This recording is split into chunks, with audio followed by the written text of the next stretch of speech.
Student, আজ আমরা class 10-এর প্রশ্নবিচিত্রা model number 1 করতে চলেছি।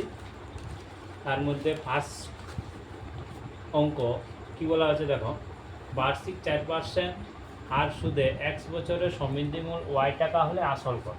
তো প্রথম দেখতে হবে কী কী দেওয়া আছে। এটা দেখো, এই যে সুদের হার, এটা আর এর মান দেওয়া আছে, সময় টি এর মান দেওয়া আছে, এটা দেওয়া আছে সমৃদ্ধিমূল। সমৃদ্ধিমূল মানে সুদ প্লাস আসল। তাহলে অঙ্কটা করব কেমন করে দেখো, প্রথমে কি করা হবে, আসল ধরে নেওয়া হবে। আসল ধরে নেওয়ার পরে সুদ বার করব, সুদ আসল বার করব, তারপরে এর সাথে শর্তানুসারে করব। দেখো করা যাক, যে ধরি আসল ব্র্যাকেটে পি ইকুয়াল টু পি টাকা, সুদের হার পার্সেন্ট 4%, সময় টি টু 4 বছর, সুদ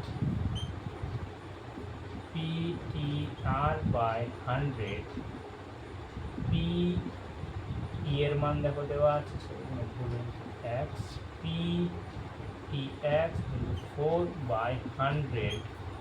তাহলে সুদ পাওয়া গেলে এটা, তাহলে সুদ আসল বার করা যাক। সুদ প্লাস আসল, সুদ আসল সমান পি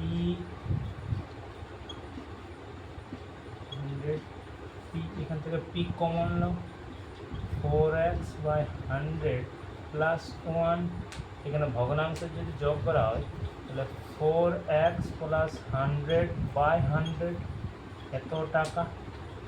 ঠিক, এরপর কী দেওয়া আছে দেখো, সুদ আসল দেওয়া আছে। এখানে আমরা কি বলি, সুদ আসল। এই সুদ আসল শর্তানুসারে করা হবে। যদি শর্তানুসারে করা হয় তাহলে কি হবে, P into 4x plus 100/100 equal to Y. আমাকে আসলের মান বার করতে বলা হয়েছে, মানে পি, অর্থাৎ পি। তো পি ইকুয়াল টু, দেখো এখানে ইন্টু আছে এখানে, তাহলে এই পুরো অংশটা যদি ওইখানে যায় তাহলে কী হবে, বাই আকারে ওয়াই বাই 4x/100/100। এই 100টা নিচে আছে, ওইখানে উপর চলে গেলো, তাহলে কী হলো, ওয়াই 100/4x প্লাস 10। এটা অ্যান্সার তোমাদের।